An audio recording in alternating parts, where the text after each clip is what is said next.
He also spoke about zoning. He seemed to not believe in zoning. He seemed to think that, look, put competence first before any other thing. That's his own philosophy. What's your position on that? As a former member of the Presidential Campaign Council, then we're always preaching during Goodluck's time that zoning promotes mediocrity, that we should allow the best to become the president of Nigeria. But Babangida himself knows that we're dealing with a very delicate situation. How would Jonathan have ever become president if it wasn't by accident?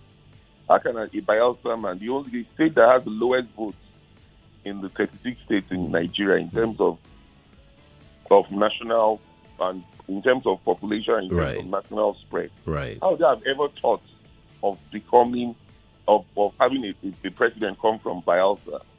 If not that he was vice president and eventually became president, and so with the paraphernalia of office and all that, he was able to be re-elected. And with the way he led for maybe the first 4 years, Nigerians assessed him and be able to say, let's elect him after the death of Yar'Adua, but he didn't get a re-election. Now, what am I saying? When we talk of competence, is the first thing. When we talk of ability to be able to understand that you're dealing with a country that is completely made up of different ethnic nationalities, unity in diversity, that is what we preach. But how do you now get those who are from the zones, like how you said, Bayelsa, the man from Anambra, the man from Ebonyi, how do you ever make them president if you don't talk of zoning? That's the question you must ask yourself, Sherry.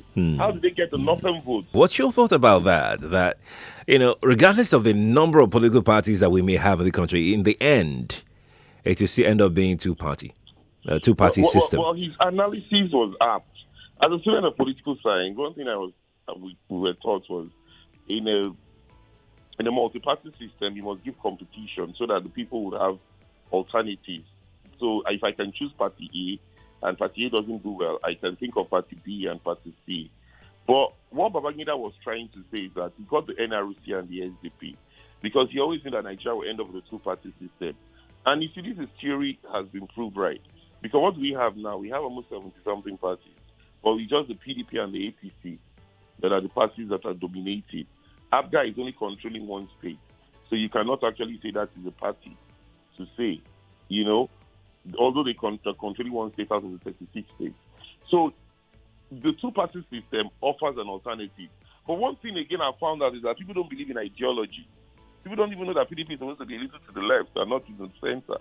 People don't know what the ideology of the APC is. For them, it's just a platform to contest elections. So if I think I'm not being favored in the APC, I port to the PDP. If I think I'm not being favored in the PDP, I port to the APC. That's exactly what it is for Nigerians. Selfish interest, thinking of only themselves. Right. And that's exactly what we're seeing in Nigeria. Will a two-party system now strengthen our democracy, Kenny? Is that what you're saying? It's supposed to strengthen our democracy, but people don't believe in ideology. They don't even know what political education is. If you ask the average party man that what's the ideology of your party, he doesn't care. That's why people try to say the APC and PDP are parties of the same. Because you look at those that are in the APC, they are more populated by the PDP. Those who were former members of the PDP. And now when you hear them talking about the PDP, you keep wondering, a governor that has been a commissioner for 8 years under PDP, like Fabio, a governor, he was a governor for 8 years under PDP. He was a senator under PDP, which is about 20 years. Yeah. And if he talks of PDP, he talks of PDP as if PDP is Boko Haram. Are you understanding where I'm coming from, Sherry? Yes, I'm with you. And so what is the ideology here? So you mean the 20 years he was in PDP, he did not believe in the ideology of PDP or all the achievements he had while he was in government? Were they not all done to the credit of PDP? But he talks of PDP today like as if it's Boko Haram. Same with Amechi.